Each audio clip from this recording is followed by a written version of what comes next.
of the cool things about working inside of Blender is that we're able to change how our computer is going to display all of our wonderful 3D models in animation.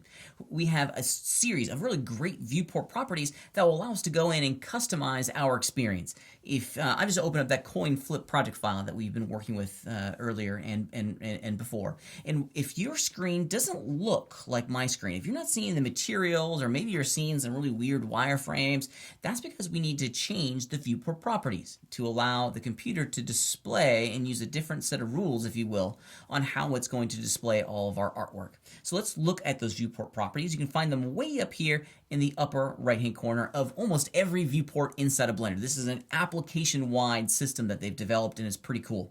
Now these three little spheres, or excuse me, there's four of them. There's four little spheres here.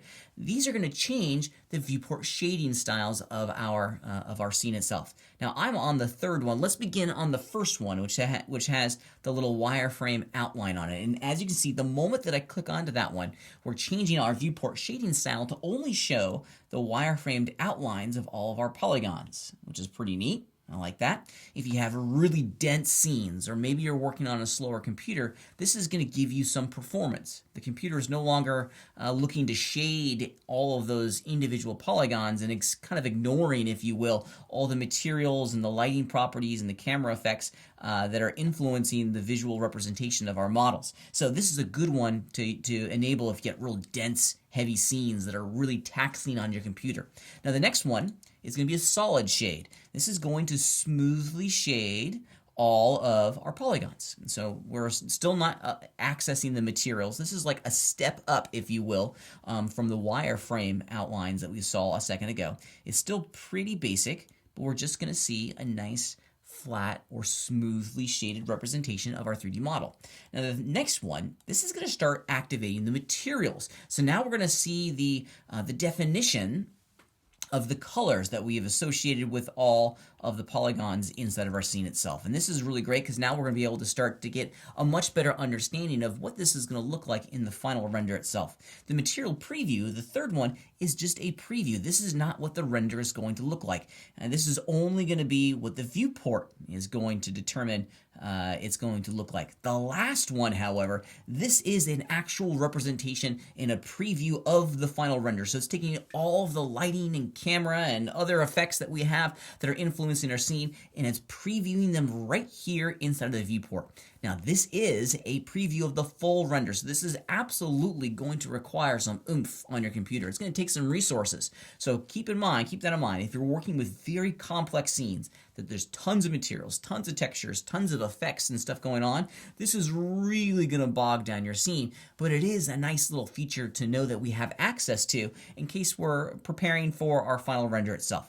It's a great thing to have on. Now I'm going to go back into my material preview option here. I like that. It's starting to look pretty good.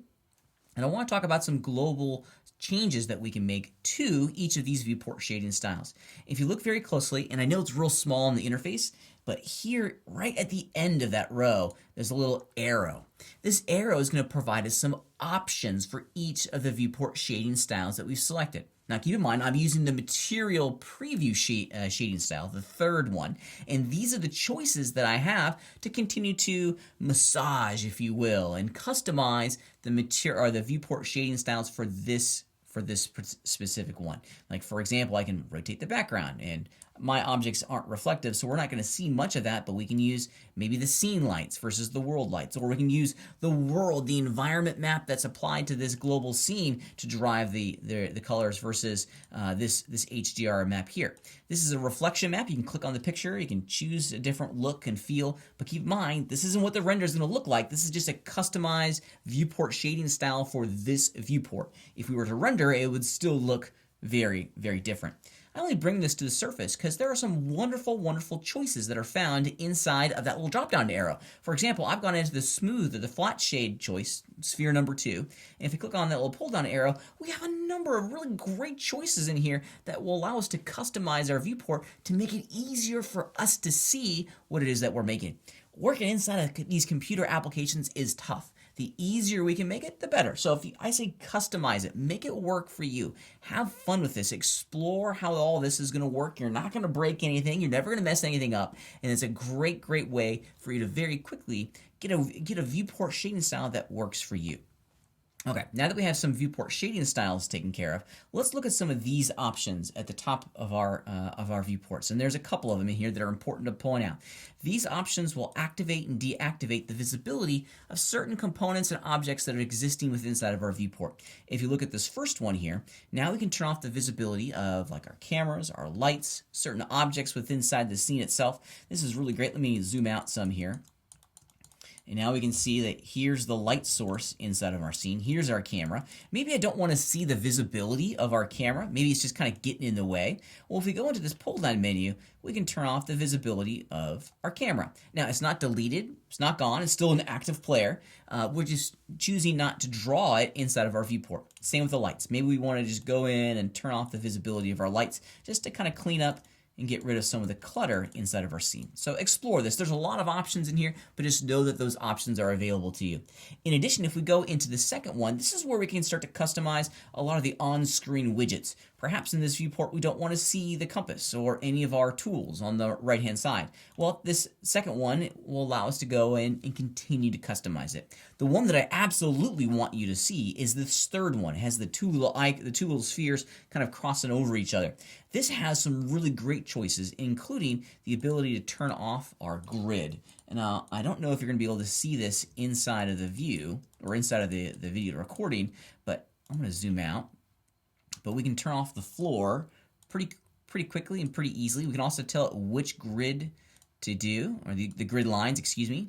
So if we want a representation of all three axes, they're right there for us. So this is a great one to customize how our computer is going to be displaying a number of different functions and features inside of the scene itself. If you're working in object mode, this is often something that folks want. They want to be able to see the wireframes of their geometry in object mode. So this is where we can go do it. Right there, we even reduce the opacity if we wanted to, which is pretty cool. So it's pretty neat. There's a lot to customize in here. I definitely suggest that you take a look at it and get comfortable with all the different options so you know how to customize your viewport to give you the best experience when working inside of Blender. We have a whole series of powerful choices. Look at them, learn them, understand them so that you can make the most informed decisions going forward.